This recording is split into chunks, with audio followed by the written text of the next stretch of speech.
হাজার রাহিমাহুল্লাহ বদ নজরের সংজ্ঞা দিতে গিয়ে বলেন, বদ নজর বলতে বোঝায় কোনো উত্তম বস্তুকে খারাপ কোনো লোক হিংসার নজরে দেখে, যার কারণে উক্ত বস্তুর ক্ষতি সাধন হয়। ফাতাহুল বারি 10 অনুচ্ছেদের 20। তবে ইবনে হাজার রাহিমাহুল্লাহ আলাইহি এর সঙ্গে অধিকাংশ ওলামায়ে কেরাম একমত নন।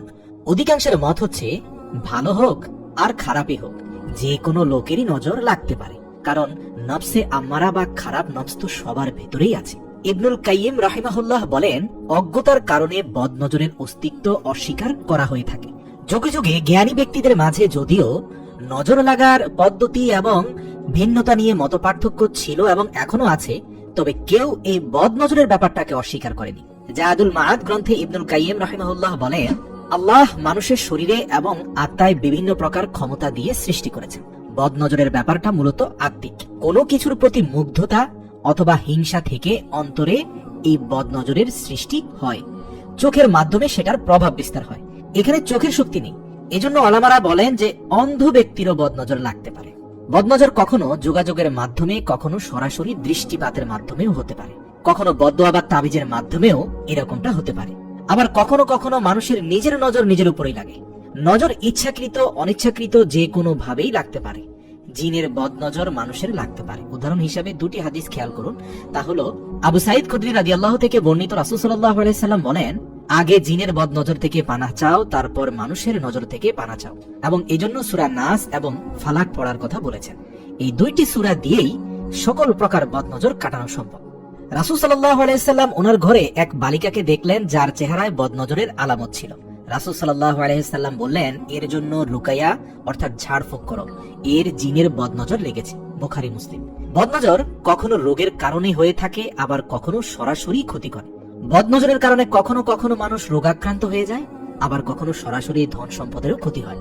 নজর লেগে কখনো কখনো কারো আবার ডায়রিয়াও হতে পারে, আবার কখনো হৃদরোগের কারণ হতে পারে, আরো অনেক রোগ হতে পারে, ফসল কিংবা গাছের ফলন নষ্ট হয়ে যেতে পারে, ইত্যাদি ইত্যাদি। ছোটবেলায় কোনো ওস্তাদের মুখে শুনেছিলাম, ইমাম বুখারী রাহিমাহুল্লাহ আলাইহি যদি জানতেন অমুক ব্যক্তি রাস্তায় দাঁড়িয়ে খাওয়ার অভ্যাস আছে, তাহলে নাকি তার থেকে হাদিস রিওয়ায়াত করতেন না, কারণ তার খাবারের দিকে মানুষের নজর পড়তে পারে, যা স্মৃতিশক্তি দুর্বল করে দিতে পারে। এজন্য কখনো রাস্তার পাশে ওপেন প্লেসে মানুষের সামনে খাওয়া দাওয়া করে বেড়াবেন না, কারণ ইমাম বুখারী মনে করতেন এই ব্যক্তি থেকে হাদিস নিলে তার বর্ণনায় ভুল থাকতে পারে। মুম্বাইয়ের একজন অভিজ্ঞ আলেম মুফতি জুনায়েদ সাহেব নজর লাগার অনেকগুলো আলামত বর্ণনা করেছেন।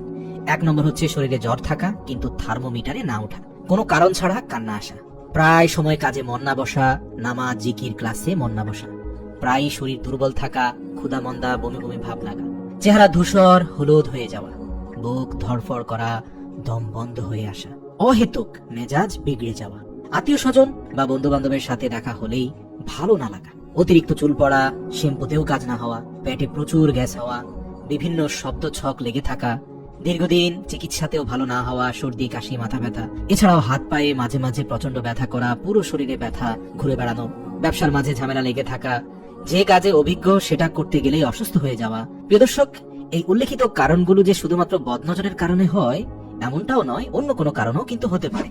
নজর থেকে বাঁচার পন্থা ও রাসূল সাল্লাল্লাহু আলাইহি সাল্লামের শিখিয়ে দেওয়া পদ্ধতিগুলোই শুধুমাত্র আমাদের বদনজর থেকে 100% নিরাপদ রাখতে পারে। বদনজরের এত বর্ণনা শুনে ভয় পাওয়ার কারণ নেই। ভাববেন না যে বদনজর লেগে গেছে বা লেগে যাবে, এর হাত থেকে বাঁচার উপায় নেই, একদম ভুল ধারণা।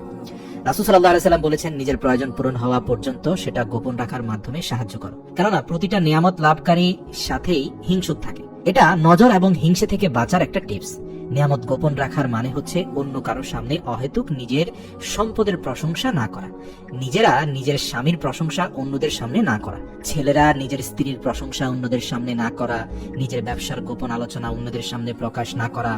অনেকে অহেতুক অন্যদের সামনে গল্প করেন, অমুক প্রজেক্টে এত লাভ হলো, তমুক চালানে এত টাকা বিক্রি হলো।